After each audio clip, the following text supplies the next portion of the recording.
Sing, O barren, thou that didst not bear, break forth into singing, and cry aloud, thou that didst not travail with child. For more are the children of the desolate than the children of the married wife, saith the Lord. Enlarge the place of thy tent, and let them stretch forth the curtains of thine habitations. Spare not, lengthen thy cords, and strengthen thy stakes. For thou shalt break forth on the right hand and on the left, and thy seed shall inherit the Gentiles, and make the desolate cities to be inhabited. Fear not, for thou shalt not be ashamed, neither be thou confounded. For thou shalt not be put to shame, for thou shalt forget the shame of thy youth, and shalt not remember the reproach of thy widowhood any more. The message of Isaiah chapter 54 is about the Messiah, the servant of the Lord, as the redeeming restorer. The redeeming restorer. The Messiah would redeem the captive Israel from exile. He would also redeem Israel, not just Israel, but all humanity from sin and its bondage. The Messiah would do that. Why?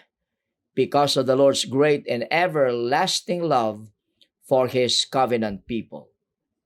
The picture here is that Jehovah, the faithful husband, delights in Israel, the unfaithful wife, and forgives her and restores her to a place of undeserved blessing.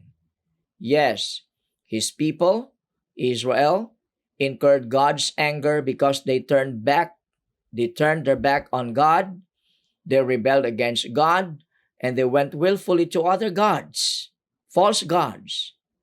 Yet because of His gracious character, He can dispose of His righteous anger and delights to bless His people with a joyful prospect of restoration and reconciliation.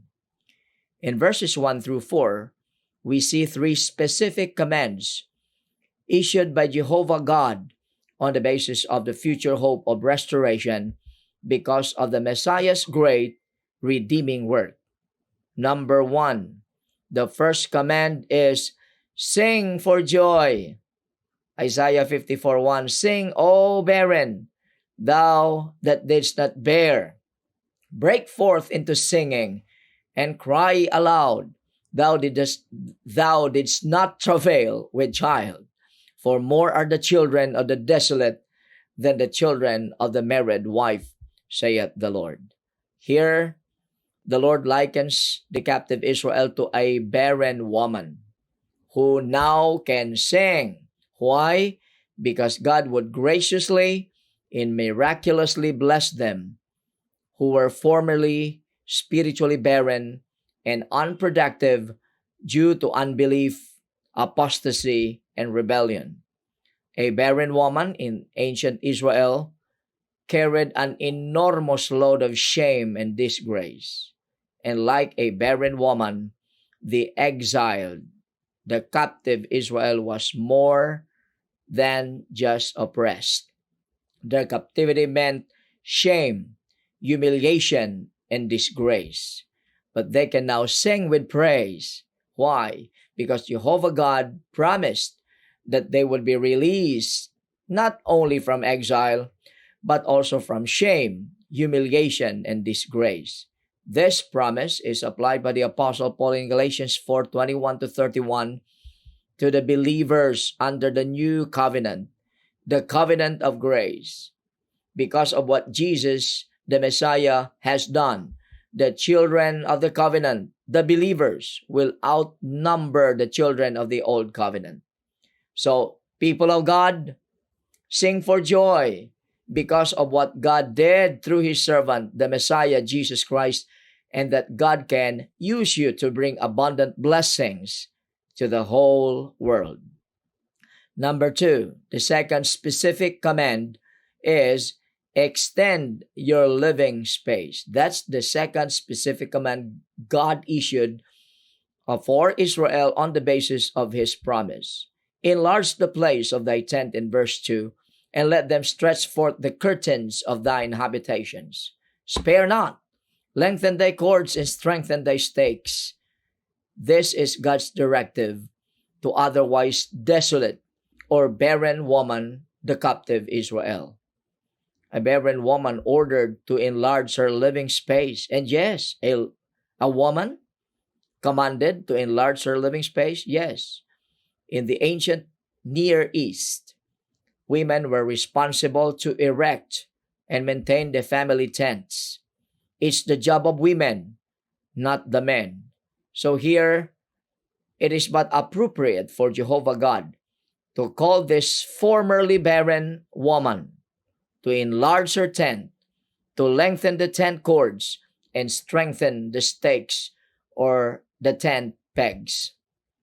The meaning of this command is that she, Israel, should prepare for a larger family with more children, with exuberance and urgency, because Jehovah God would send his servant, the Messiah, to redeem them, restore them to a state of blessing. And the day is coming that the borders of the land of Israel will be enlarged considerably to accommodate population explosion. And Israel will be the leader of the nations. And God's people will dwell in places that have been abandoned. That command is strongly based, anchored on the faithful character of the one who promised. Look at verse 3. For thou shalt break forth on the right hand and on the left, and thy seed shall inherit the Gentiles, and make the desolate cities to be inhabited. Number 3, the third specific command issued by God is this. Avoid or stop being afraid. Stop being afraid. That's the third command God issued to his people. Fear not, verse 4, for thou shalt not be ashamed, neither be thou confounded, and shalt not remember the reproach of thy widowhood anymore. Why should they fear not? Why? Because, as the verse says, all the shame, all the humiliation and disgrace connected with their Egyptian bondage, their youth shall be forgotten. And their shame connected to the Babylonian captivity that refers to their widowhood would ultimately end.